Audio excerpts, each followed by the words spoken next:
శ్రీ రామకృష్ణ ప్రభ ఛానల్ను చూడండి, మాసపత్రికను చదవండి. శ్రీమాత్రే నమః, శ్రీ గురుభ్యో నమః, శ్రీ రామకృష్ణాయ నమః. ఒక రాజుగారు ఉంటారు. ఆయన చాలా మంచి మనిషి, గొప్ప రాజు అనే చెప్పాలి.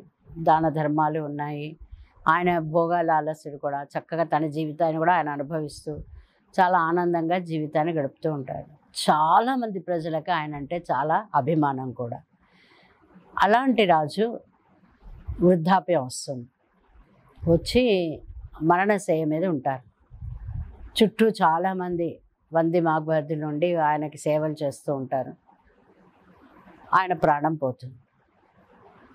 అప్పుడు ఇది ప్రాణం పోయే వరకు మనం చాలా టూకీగా చెప్పుకున్నాం. ఇప్పుడు మనం ఎలాబొరేట్గా చెప్పుకున్నాం. ఆయన పోయిన ఆయన బాడీని తీసుకెళ్ళాలి. దానికి వాళ్ళు ఏం చేస్తారు, 2 రోజులు ఆ యొక్క ఆయన రాజుగారి శవాన్ని ఒక పేటికలో దాచి పూర్తిగా టీక్ వుడ్ తోటి, శాండల్ తోటి పెద్ద వాహనాన్ని తయారు చేసి లక్ష ఖర్చు పెట్టి, రాజు కదండి, ఆయనకు ఆ మాత్రం గంభీరం ఉండాలి. చాలా కొన్ని వందల రకాల పూలను తీసుకొచ్చి ఆ పూలన్నిటితోటి ఒక విమానంలా తయారు చేసి దాన్ని చాలా గొప్పగా అలంకరించి ఆ రాజుగారి వెనక వెళ్ళడానికి నృత్యకారులు, పాడేవాళ్ళని, ఆడేవాళ్ళని, కోలాటం ఆడేవాళ్ళని, అలా రకరకాల కళల్లో ప్రావీణ్యం చెందిన వాళ్ళందరినీ పిలిపించి పెద్ద జాతరలాగా ఆయన బాడీని తీసుకెళ్లే ప్రయత్నాల్లో ఉంటారు. ఈ రాజుగారి బాడీ కదులుతున్న సమయంలో ఆ రాజుగారి పక్కనే ఒక భటుడు ఉంటాడు. ఆయన కొత్త పాదుకలు కొనుక్కుంటాడు. చాలా అంటే మంచి జంతువు చర్మంతో చేసింది. కొద్దిగా వర్షం పట్టడం మొదలవుతుంది.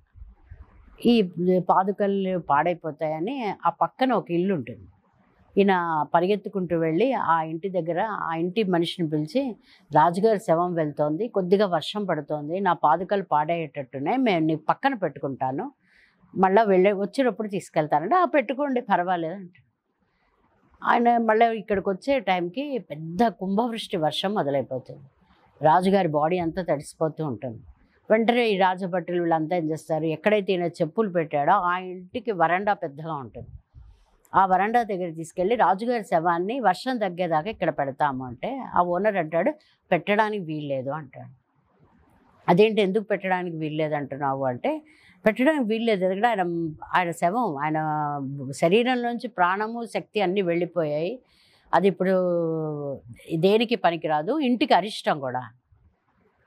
అదేంటి, నువ్వు చెప్పులు పెట్టుకున్నావు కదా, ఈ భటుడివి చెప్పులు పెట్టుకున్నవాడివి, రాజు ఇప్పుడు ఈ రాజుగారికే మేము దగ్గర కొన్ని లక్షలు ఖర్చు పెట్టి ఈ శవపేటికని ఇవన్నీ తయారు చేసాము, ఎంతోమంది కళాకారులు వెనకున్నారు అంటే, ఆయన అంటాడు, ఎంతమంది వెనుకున్నా అది వృధా, అది నిర్జీవం, దానికి అది శివం కాదు, శవం, కాబట్టి మేము పెట్టుకోము అంటారు. ఇది ఒక్క క్షణం మనం అందరం ఆలోచిద్దామండి. అంటే ఒక మనిషి బ్రతికున్నప్పుడే ఎంత విలువ ఉంటుంది, పోయాక ఆ చెప్పులు పెట్టుకునే స్థానం కూడా మనిషికి ఉండదు. అంటే ఆ మనిషిలో శివం వెళ్ళిపోయాక ఆ మనిషి శవంతో సమానం, అందుకే శవం అంటాం. కాబట్టి మనం ఏం చేయాలి అంటే, మనం శవం అవ్వకూడదు, శివంగా ఉండిపోవాలి ఎల్లకాలం. అప్పుడు అలా ఉండాలి అంటే మృత్యువుని మనం అమృత తుల్యం చేసుకోవాలి. మృత్యువుని అమృత తుల్యం చేసుకునే ఆ గొప్ప వరం మనకి భగవంతుడు ఇచ్చాడు. కానీ మనకి అది ఎలా వాడుకోవాలో తెలియదు. ఎలా వాడుకోవాలో తెలుసుకుంటే మాత్రం తప్పకుండా ఎవ్వరికీ కూడా మరణం ఉండదు.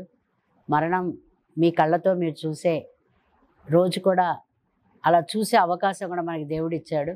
కాబట్టి మృత్యువుని మనందరం అమృత తుల్యం చేసుకొని భగవత్ సాక్షాత్కారం పొందడానికి విధాల అన్ని విధాల అన్ని క్షణాలు మన కాలాన్ని దానికి ఉపయోగించాలని అందరినీ కోరుతూ శ్రీమాత్రే నమః.